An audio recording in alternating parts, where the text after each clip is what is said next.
தமிழ்நாட்டில் ஒரு 4 முனை போட்டி இருக்கு சார். திமுக கூட்டணி, அதிமுக கூட்டணி, அதே போல விஜய், நாம் தமிழர் ஒரு 4 முனை போட்டியா தான் இப்போது வரைக்கும் இருக்கு. ஆனாலும் முடிவெடுக்காம பல்வேறு கட்சிகள் இருக்காங்க. டிஎம்டிகே, அமமுக விஜய் பக்கம் போவாங்கன்னு சொல்றீங்க. ஆனாலும் முடிவு அவங்க வெளிப்படையா எடுக்கல. பாமக 2 ஃபேக்ஷன் அவங்களும் எந்த ஒரு முடிவும் எடுக்கல. புதிய தமிழகமும் எந்த ஒரு முடிவும் எடுக்கல. இந்த முடிவெடுக்காத கட்சிகள் என்ன மைண்ட் செட்ல சார் இருக்காங்க? எப்போ இந்த கூட்டணி பேச்சுவார்த்தை? அதாவது ஃபென்ஸ் சிட்டர் என்று சொல்வார்கள். அவர்கள் எல்லாம் மதில் மேல் பூனைகளாக இருக்கிறார்கள். சரி. எந்த பக்கம் பாய்வது, எந்த பக்கம் தாவுவது என்று இருக்கிறார்கள். தங்கள் பேர வலிமையை கூட்ட வேண்டும் என்று நினைக்கிறார்கள். அதைத்தான் நான் உங்களுக்கு சொன்னேன்.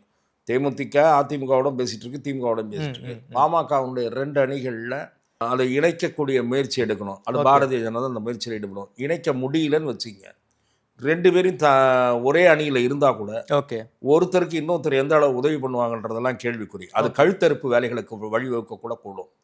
ஆகவே இவங்களாம் என்ன செய்ய போகிறாங்கன்னு தெரியாது. புதிய தமிழகமும் ஆட்சியில் பங்கு வேணும்னு சொன்னார். இப்போ அந்த கோரிக்கை தொப்புன்னு கை விட்டுருவாரா? பிரேமலதாவும் ஆட்சியில் பங்கு பற்றி பேசிச்சு. இப்போ அதை மறந்துட்டு கொடுக்கறத வாங்கிக்குவோம், பலமாக கவனிச்சாங்கன்னா போதும் அப்படின்ற முடிவுக்கு வர போகிறாங்களா? அதுவும் தெரியாது. ஆகவே இதில் உறுதியாக இருப்பது நாம் தமிழர் மட்டும்தான். தனிச்சு போட்டிங்கிறதுல உறுதியா இருக்காங்க. தனித்து போட்டின்றத உறுதியா இருக்காரு. அதன் மூலம் வெற்றி பெறுகிற வாய்ப்பு என்பது குறைவு.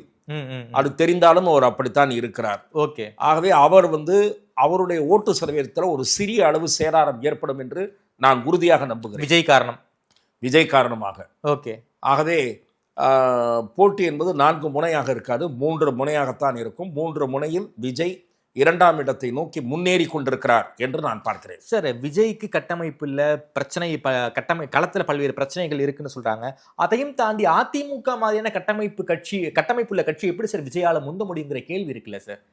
அதிமுக மாதிரியான கட்டமைப்பு கொண்ட கட்சி நாடாளுமன்ற தேர்தலில் 7 தொகுதிகளில் ஏன் டெபாசிட்டை பறிகொடுத்தது, 13 தொகுதிகளில் ஏன் 3வது இடத்திற்கு தூக்கி அடிக்கப்பட்டது, புதிய சுயேட்சை சின்னமான பலாப்பழத்தை விட பின்னாலே போய் அந்த தொகுதியில் இரட்டையில் எப்படி டெபாசிட் இழந்தது என்பது குறித்தெல்லாம் நீங்கள் தனியாக உட்கார்ந்து சிந்தியுங்கள், ஆய்வு நடத்துங்கள். உங்களுக்கு அந்த கேள்விக்கு விடை கிடைக்கும்.